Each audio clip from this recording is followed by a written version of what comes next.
Hello, everybody. This is Kellner-Zinck with undivided Hypnosis here to talk to you about year-end rituals. I know we generally talk about year beginning rituals, right?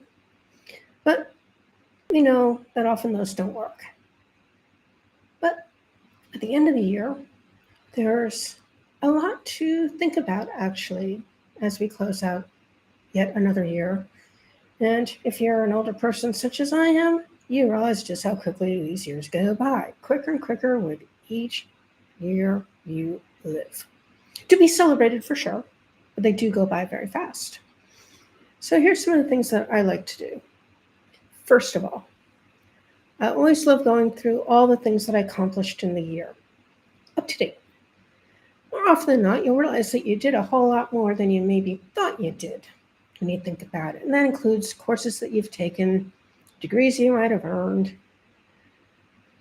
new services or products that you've floated, some worked, some didn't, new people you've met, maybe people in high places that have helped you to do some amazing things in your life, or maybe even some new friends that you didn't have before the beginning of the year. Maybe friends who became really, really good friends. And then I like to take down a list of the things that I would like to accomplish for the next year. And that's in every year, or rather every area of my life. So that has everything to do, at least in my case, in terms of my living situation, making sure that I'm happy with it. It has to do with the people who are in my life and making sure that all the people who are in my life belong in my life, and none of them who do not belong in my life are not there as one of my very wonderful, clinically paranoid schizoaffective clients from 1994 put it to me when I asked him on Thanksgiving Day why he chose to be in the locked ward instead of an unlocked ward in the psych ward when he was having a medication evaluation done. And that's what he told his psychiatrist. He knew that everybody who was there, who belonged there, was there, and everyone who wasn't there, wasn't there. And that was rather in line with the fact that he was very paranoid of his roommates back in the supported housing place that I was working at the time with him, where he was one of my one-to-ones. Miraculously enough, 17 years after I worked in that program, I bumped into one of his roommates at the time who recognized me. There's not a lot of people on the planet who look like me. And he told me that this gentleman was doing really great, minimal support from the state, had an apartment he was sharing with a roommate. Go figure. It worked out well for him. And he was doing amazingly well. I'd never recognized him if I was to see him on the street. What it took for me to get him out of that program and into a much more supportive, structured program after I learned that piece of information from him. But it was totally worth it because he's having an amazing life now. So there you go. Your accomplishments, very important. Never forget the compliments and the people that you've helped along the way, in whatever way you have available to you. Because really, truly, that is what life is all about. So, getting back on track, thinking about the things that I want to accomplish for the next year. And I know because I live in Albania, I have to leave here like Valentine's weekend or Valentine's week. And I'm going to be going to Turkey this time. I've never been there other than to the airport for too many hours of layover for one person during one of my trips many years ago. Pretty inexpensive to get there from here in Albania. It's an ancient culture with wonderful history and architecture and fabulous food and welcoming people from all the folks who I've talked to about it. In fact, it was an idea that one of the people that I networked with maybe a month or so ago suggested. And then it has to do with things that I want to learn and the way that I just want to keep my life going. At this point in time, I'm in a pretty weird situation with my doctoral program because they are incapable of giving me the clinical advice that I need, or shall we say, advising that I require for the project that I told them for my application on that was going to be my research project. Apparently, at this particular university, most people who go there don't even know what their doctoral research is going to be. I couldn't imagine signing up for a doctoral program and not knowing what the hell I wanted to do before I entered the program. Makes no sense. Because it is a very long slog, especially once you get into doing the research and then writing the dissertation and then defending the dissertation. And you need to have something that you truly care about for the subject of that research and that dissertation.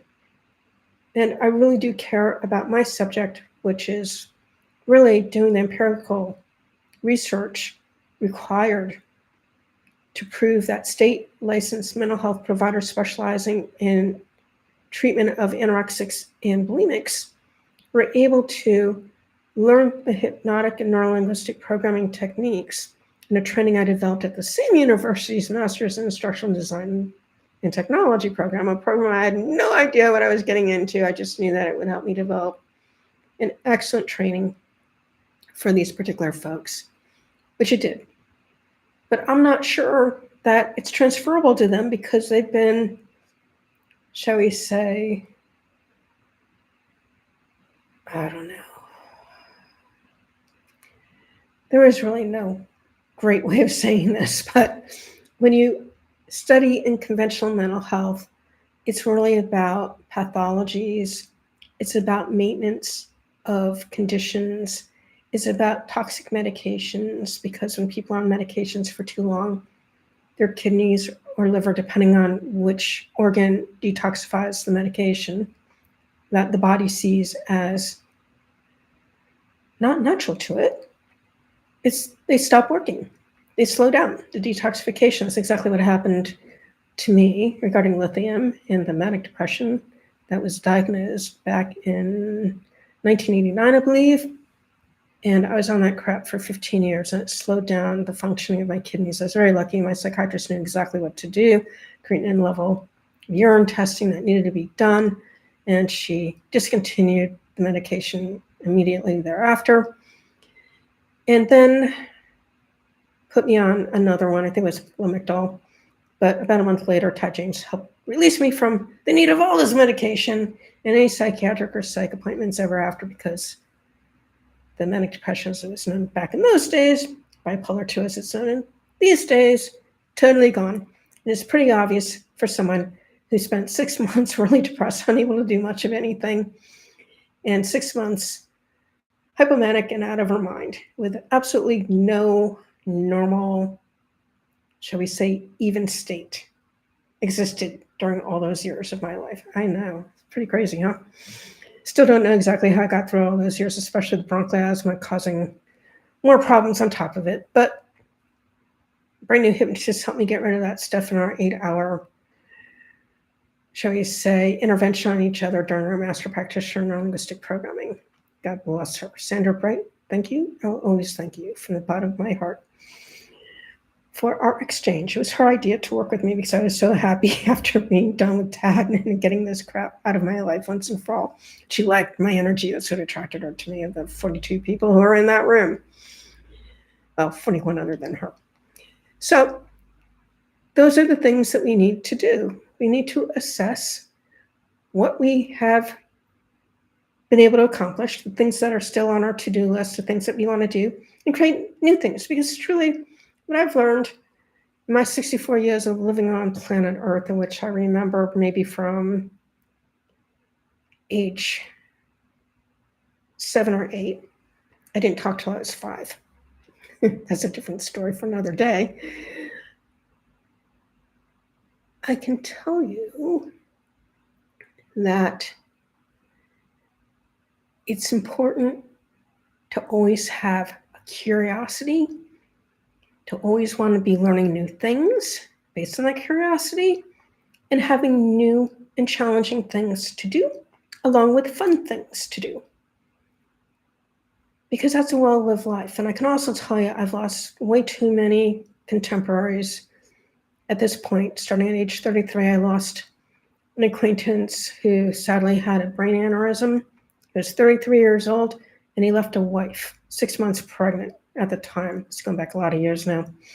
In the same year, my ex-husband, then husband, had a coworker who was instantaneously killed when the jet ski she was on flipped over onto her while she was at her sister's wedding in Florida. We were living in Boston at the time. 33. And then I found out several years later that one of my ex-husband's favorite art models died from breast cancer at the age of, I think he said 42 or 43 years old. And it just goes on from there. Life is precious, and we need to recognize that fact and to make every day count. Doing the things that we enjoy doing, learning about the things we're curious about, and hanging out with people who respect us and love us unconditionally for who we are, regardless of our idiosyncrasies, because we all have them. We all do. One of the interesting things is that the thing that a person misses most of all when they lose somebody close to them are those idiosyncrasies that made them insane while the person was alive. I read some research on that quite a while ago. So that's what I have for you for this particular live. And I'd like you to also note in the description below, I'm doing the year-end VIP day.